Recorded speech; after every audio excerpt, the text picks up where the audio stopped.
Dios es bueno y su misericordia es para siempre. Entonces, yo les invito en esta mañana, ando un poco mal de la garganta, de una gripa que se me pegó, quién sabe en dónde. Pero les invito que abran sus Biblias a la primera epístola de Pedro y el capítulo 4. Yo no sé cuántos de ustedes hayan tenido el gusto de leer la primera epístola de Pedro, pero es una epístola muy importante para nosotros, porque es una carta que Pedro escribió desde Roma a unos cristianos lejos de Roma, en ciertas provincias romanas, quienes estaban sufriendo persecuciones por causa del Evangelio. Yo creo que por ahora, si tú eres cristiano, te has dado cuenta que cuando tú te convertiste a Cristo, perdiste algunas cosas. Perdiste el favor del mundo, perdiste amistades, perdiste muchas cosas de este índole. Por otro lado, ganaste. ¿Por qué? Pues ganaste a Cristo, ganaste a su salvación, ganaste a la familia de Dios.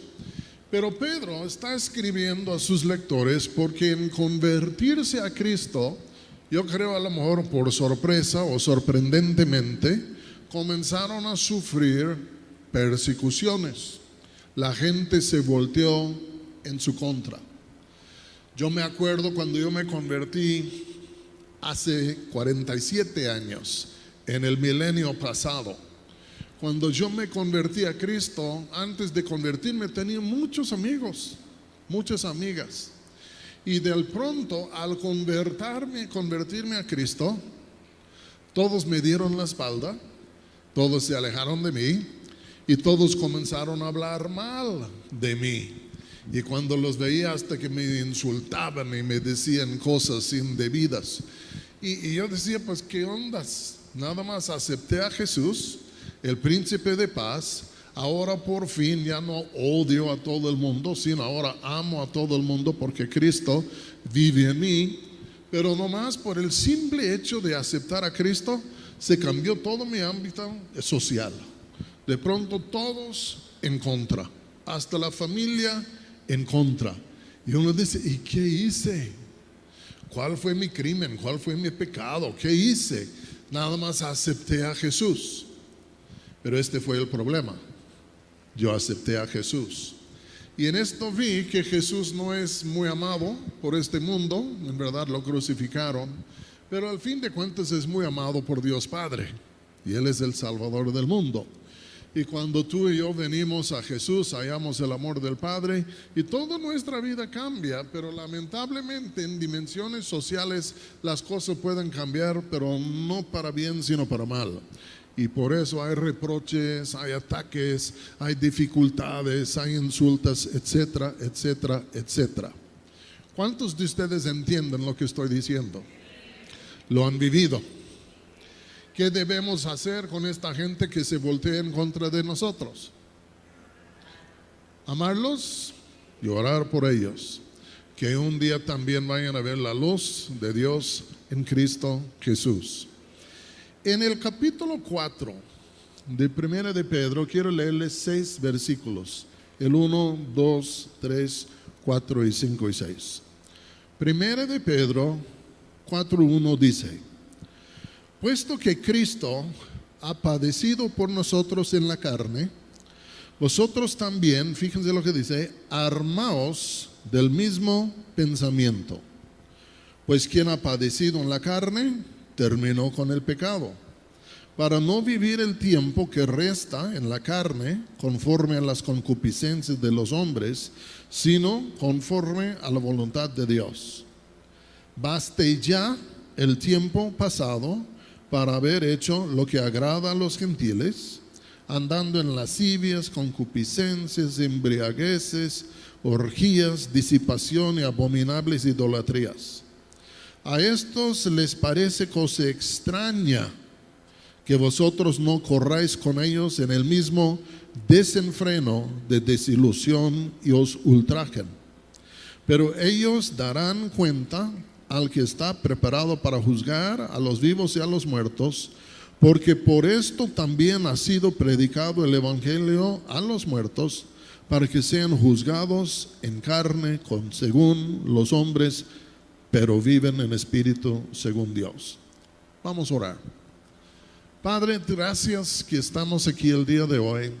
Ahora yo te pido gracia para poder hablar y ministrar a todos los que están presentes.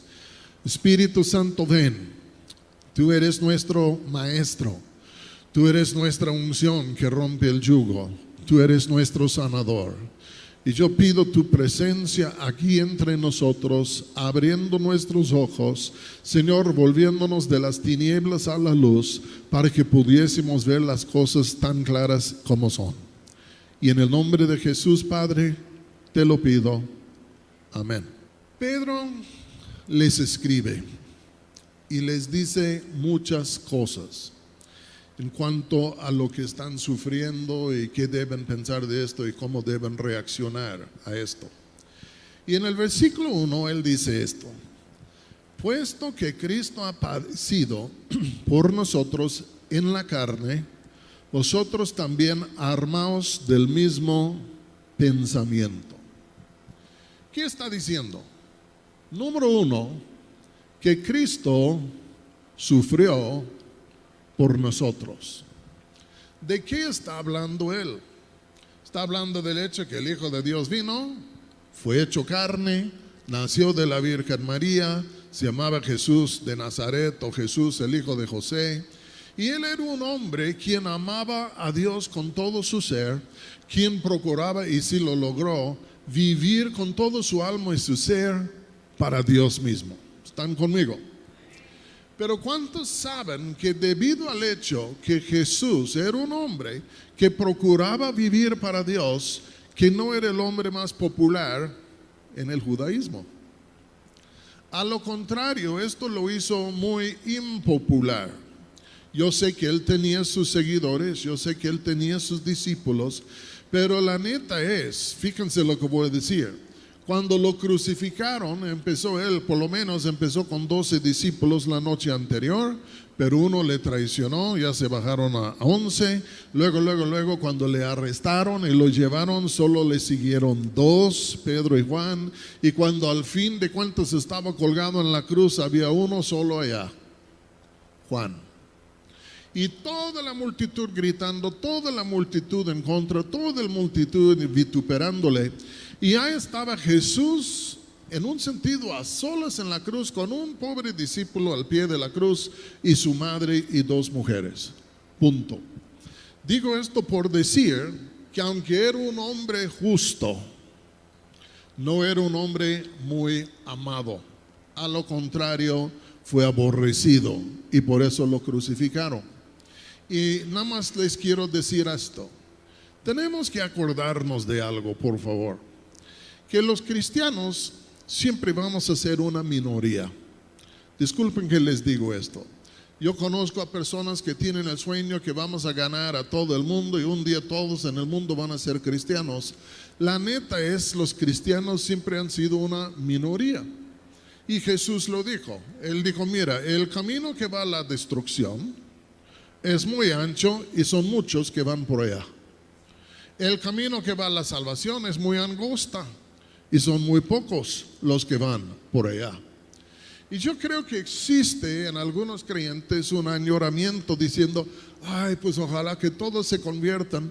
Y en un sentido es porque quieren verles como cristianos, pero también es para que no se sientan tan a solas, y también es para que quieren que todo el mundo acepte a Cristo, para que al fin de cuentas alguien les diga, pues tenías razón, Cristo es el Cristo. ¿Cuánto captan lo que estoy diciendo? Porque no nos gusta andar a solas. Y muchos de nosotros en nuestras familias puede ser que somos los únicos que somos cristianos. Yo en sí me convertí, mi madre en sí a los 4 años de que yo me convertí, se convirtió justo antes de morir. Mi hermano, solo tengo un hermano, duró 40 años en convertirse, pero por fin se convirtió. Pero al fin de cuentas, disculpen lo que le voy a decir, Muchas veces por ser cristianos caminamos un camino solitario. Somos una minoría. Fíjense, aquí estamos, no sé cuántos sabemos, 400 personas aquí.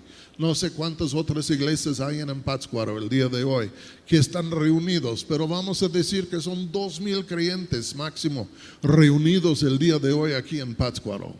¿Entre cuántos pobladores? 100,000. Entonces, disculpen lo que les voy a decir, somos una minoría. Jesús era una minoría.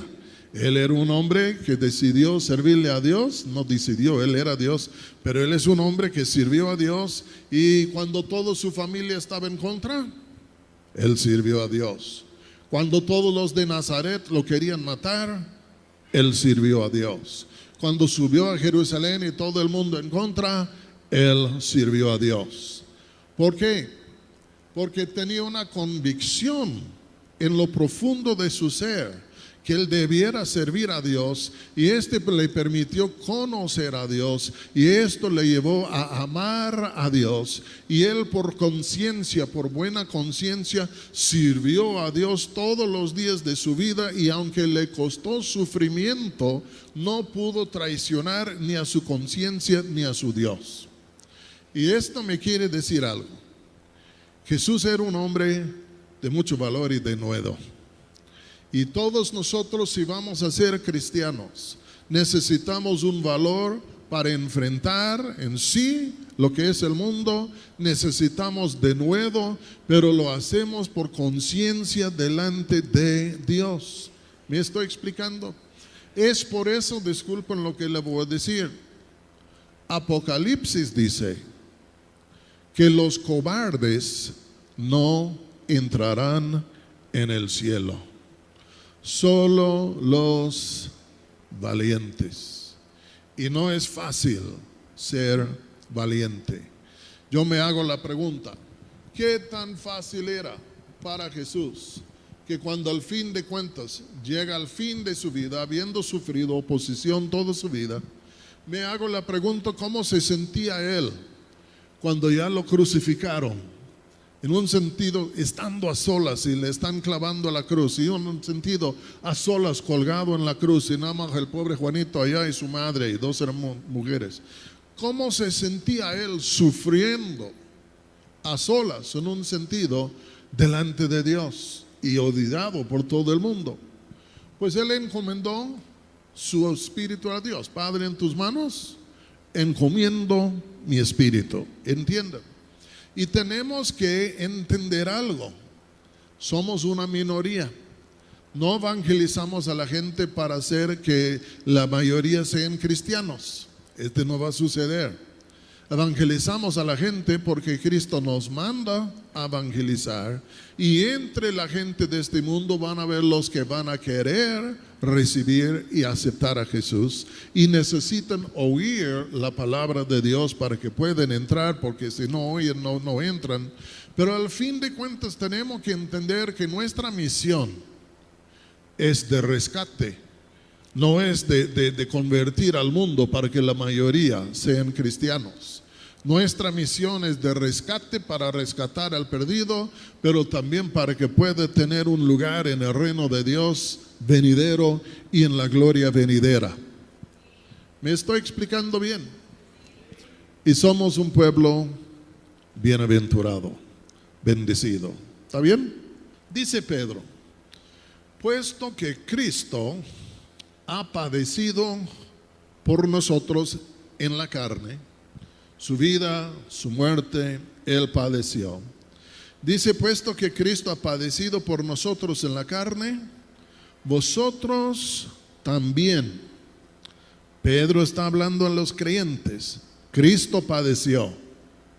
Y él dice, vosotros también armaos del mismo pensamiento. ¿Qué está diciendo?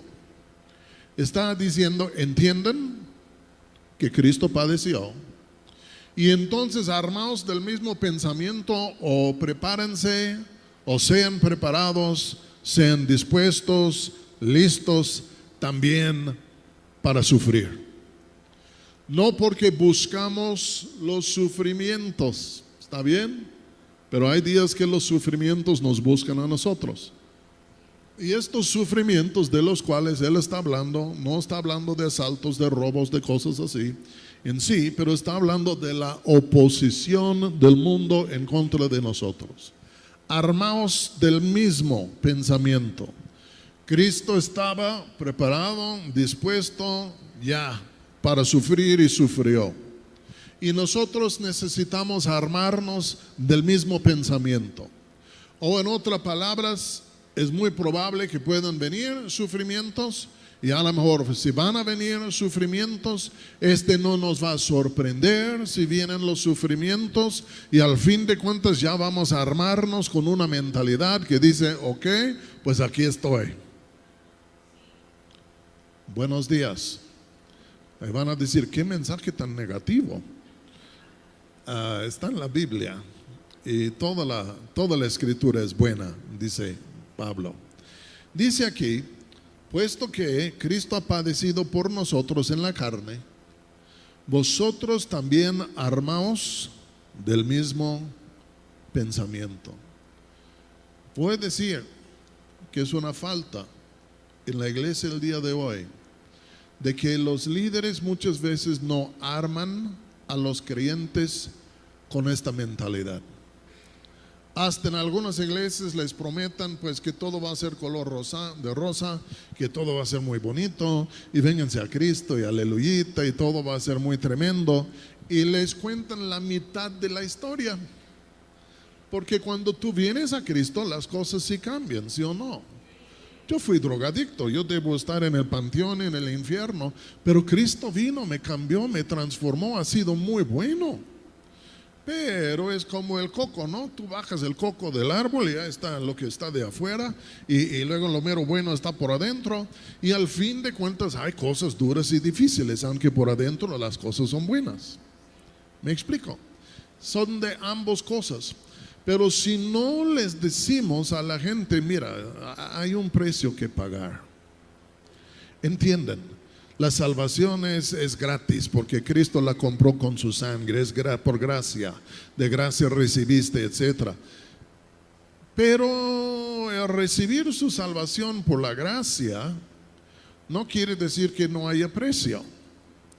No es que tú y yo vamos a ganar la salvación con nuestras buenas obras, pero bien puede ser que el precio es de sufrir por la salvación que hemos recibido.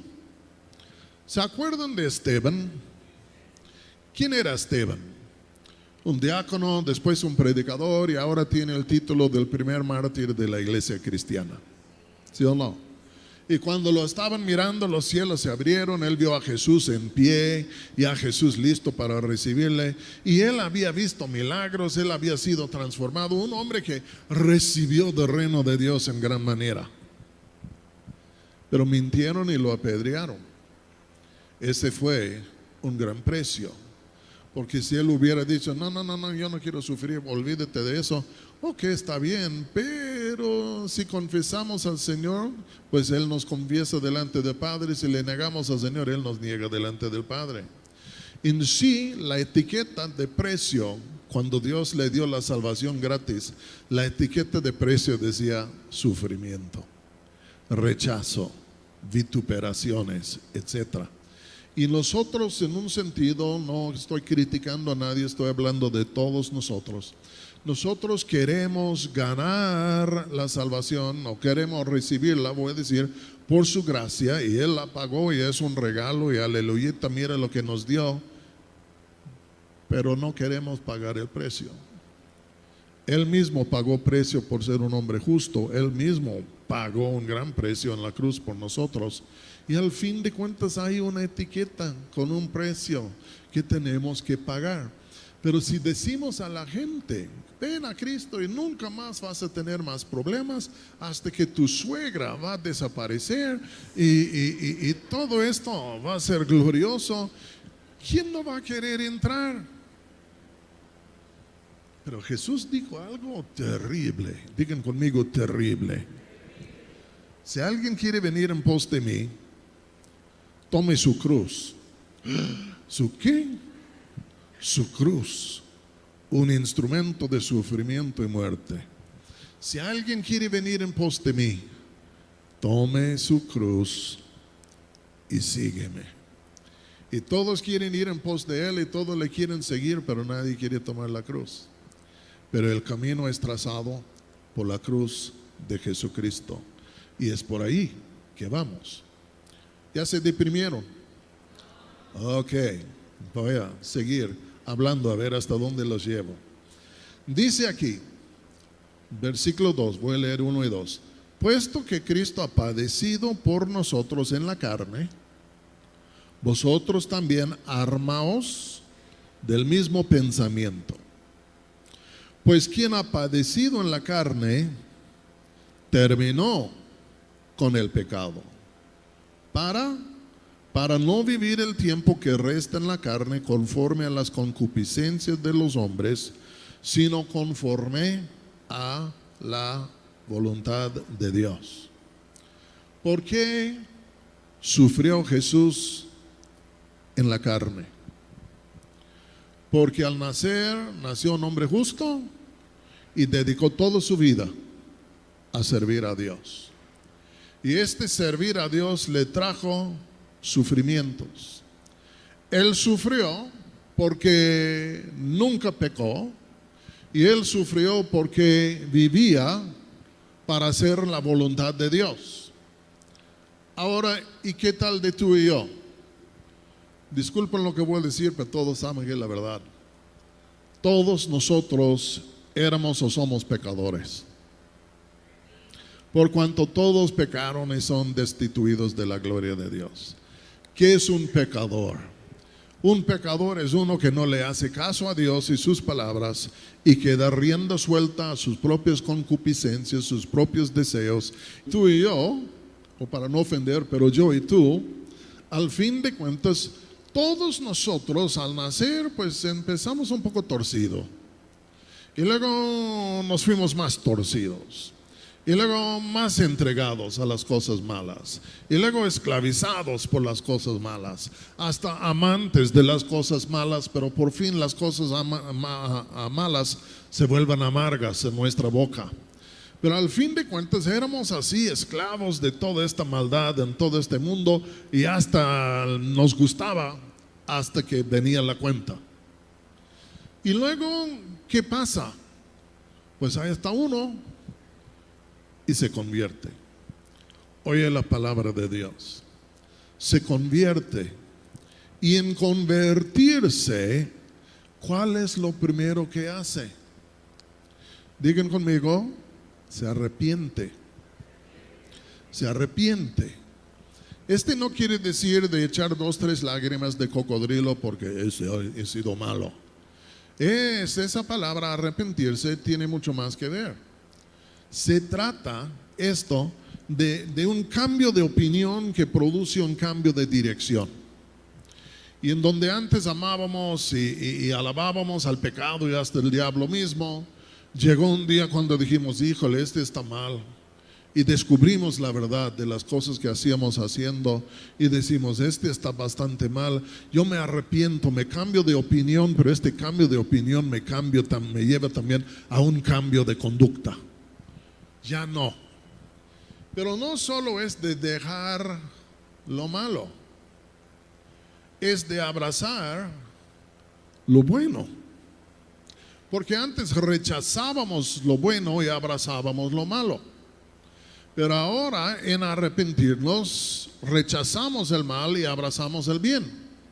Es por eso que Pablo dice en Efesios 4, el que hurtaba ya no hurte más, sino que trabaje. Y uno dice, ¿qué? No. El que antes hurtaba ya no hurte más, sino trabaje. Y ya no os mintáis los unos a los otros, sino hay que decir la verdad.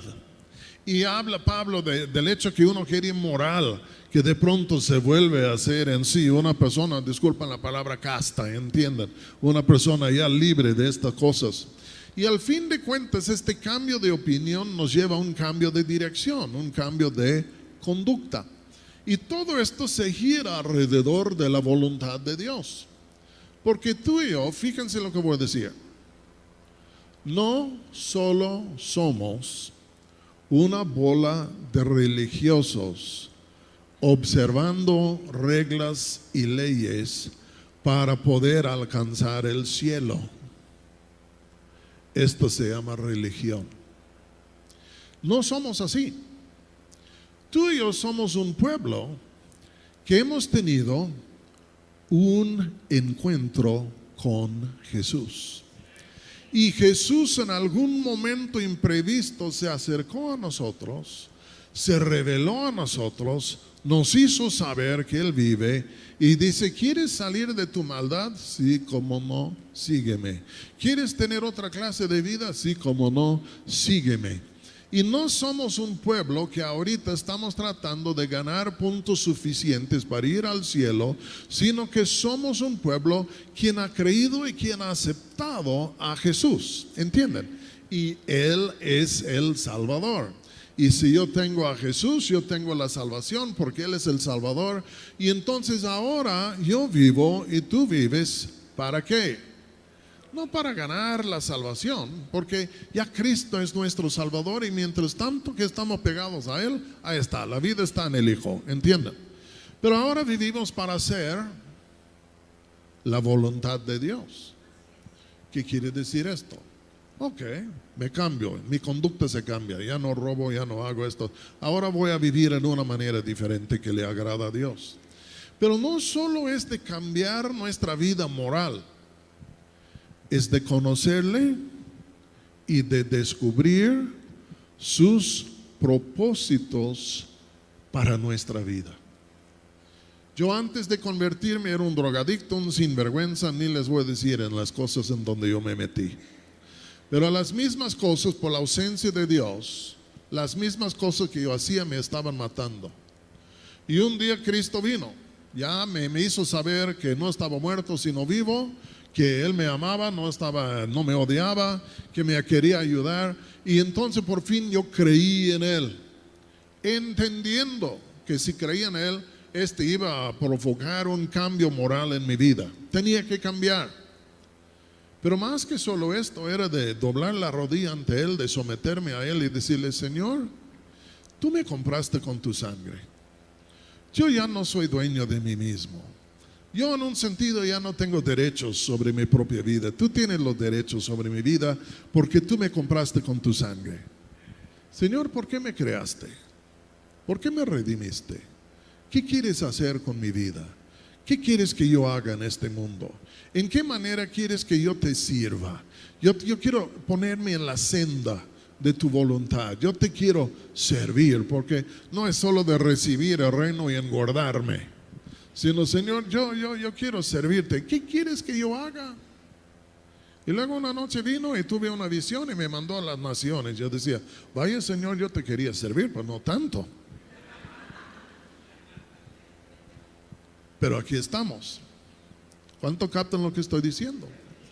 Y aquí dice él: pues mira, Cristo sufrió, hermanos, con la misma mentalidad, entendiendo esto, que Él en sí sirvió a Dios, su voluntad, era un hombre moral. Nosotros nos arrepentimos y de pronto desechamos la maldad, pero nos sometemos a Él para hacer su voluntad, para caminar con Él. ¿Están conmigo? Voy a decirles algo. Nadie jamás sabrá la razón del por qué que está en este mundo aparte de Jesús. Hay mucha gente que dice: ¿por qué estoy en este mundo? ¿Nomás para sufrir? No, hay un propósito más alto. Dios te ha creado para algo, Dios te ha redimido para algo. ¿Pero qué es?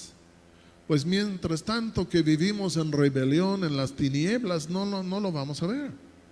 Pero el día que nos sometemos a Jesús, quien es la luz del mundo, el día que nos sometemos a Jesús, las cosas comienzan a esclarecerse y de pronto comenzamos a entender: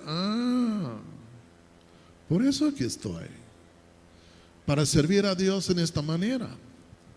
Esta es la razón por la cual fui creado. Esta es la razón por la cual fui redimido. Y les voy a decir algo. Dijo Jesús: mi comida es de hacer la voluntad de aquel que me envió. ¿Qué estaba diciendo él? Pues mira, la cosa que me satisface, la cosa que me llena, la cosa que me bendice, no es de hacer lo que yo quiero hacer, sino es de hacer la voluntad de mi Padre. Porque si hallamos la voluntad del Padre para nuestra vida, de pronto, mis hermanos, hemos encontrado la razón de nuestro existir, y en esto encontramos todo lo que es la gracia, el poder, el favor de Dios, y por ahí vamos. Pablo y yo tenemos un amigo, se llama Wayne Myers. Wayne Myers ya tiene 96 años, ya tiene 72 años predicando, feliz de la vida, aunque ya tiene sus años, pero es un hombre lleno y satisfecho porque está haciendo la voluntad de Dios, la razón por la cual Dios le creó. Y al fin de cuentas, si mi comida es de hacer la voluntad de aquel que me envió, y no hago la voluntad de aquel que me envió, voy a tener hambre, voy a tener un gran hueco en mi ser, me voy a sentir vacío, sin propósito, abatido por todo. ¿Por qué? Porque no estoy comiendo de su voluntad.